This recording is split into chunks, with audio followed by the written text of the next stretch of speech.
출산 땐 3천만 원 지급. 현실된 허경영 황당 공약.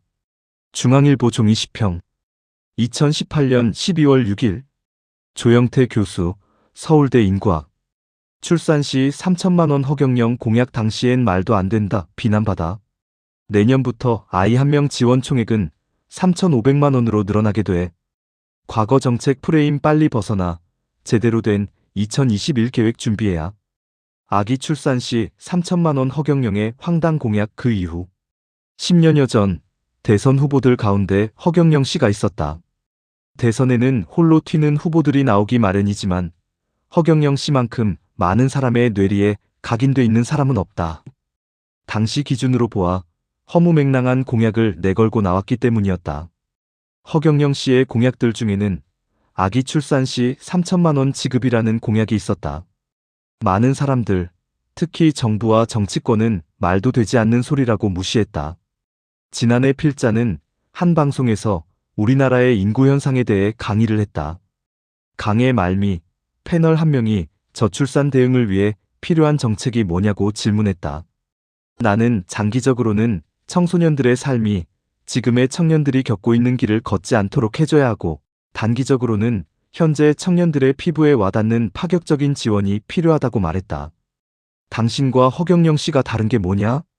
매년 아기가 한 50만 명은 태어나야 하고 저출산 관련 예산이 약 35조 원 된다고 하니 35조 원을 50만 명으로 나눈 약 7천만 원을 태어난 아이에게 현찰로 지원하는 방안을 예로 들었다. 당시 패널들로부터 큰 호응을 얻었지만 얼마 뒤 저출산 정책을 관장하는 부처의 고위공직자로부터 공개 비판을 받았다. 당신과 허경영 씨가 다른 게 뭐냐고. 지난주 국회에서 여야는 내년 10월부터 태어나는 모든 아이들에게 출산지원금 250만 원을 지급하기로 합의했다. 이에 앞서 내년 9월부터는 현재 만 5세로 돼 있는 아동수당 수령 가능 연령을 만 9세 미만까지로 확대하는 안도 여야 합의를 거쳐 확정했다.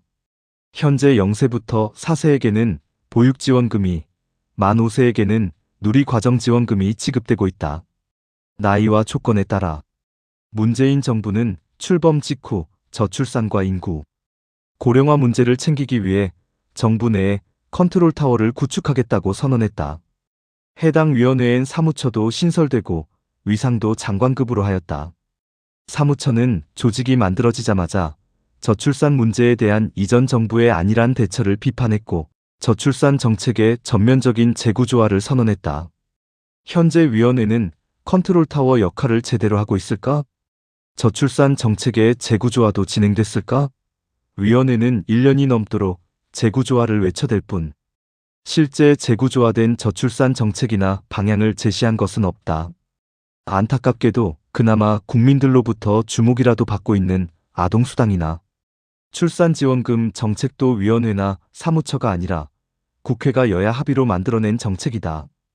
이제 저출산과 관련해 누구의 잘잘못을 따질 때가 아니다. 지금 위원회와 사무처는 재구조화의 프레임에 스스로 갇혀있는 듯 보인다. 좋은 일인지 아닌지 모르겠지만 대부분의 국민은 재구조화에 아무 관심이 없다. 만일 재구조화라는 용어를 슬그머니 버려도 뭐라 할 사람은 아무도 없을 것이다. 지금은 과거의 정책을 비판할 때가 아니라 오히려 2021년부터 시작될 제4차 저출산 기본계획을 준비해야 할 때다. 필자가 알기로 지금까지 저출산 기본계획이 충분한 시간을 갖고 준비돼 본 적이 없다. 위원회와 사무처가 할 일은 앞으로 2년간 충분한 시간을 갖고 제대로 된 제4차 기본계획을 만들어내는 것이다. 요즘 듣자 하니 위원회와 사무처에서 저출산이 뭐가 문제냐는 이야기도 나온다고 한다. 황당하다. 국민들은 이렇게 말씀하셔도 된다. 하지만 정부는 절대로 안 된다. 왜냐하면 국가이기 때문이다. 필자의 말이 아니다. 고 노무현 대통령이 정부의 저출산 대책 마련을 촉구하면서 하신 말씀이다.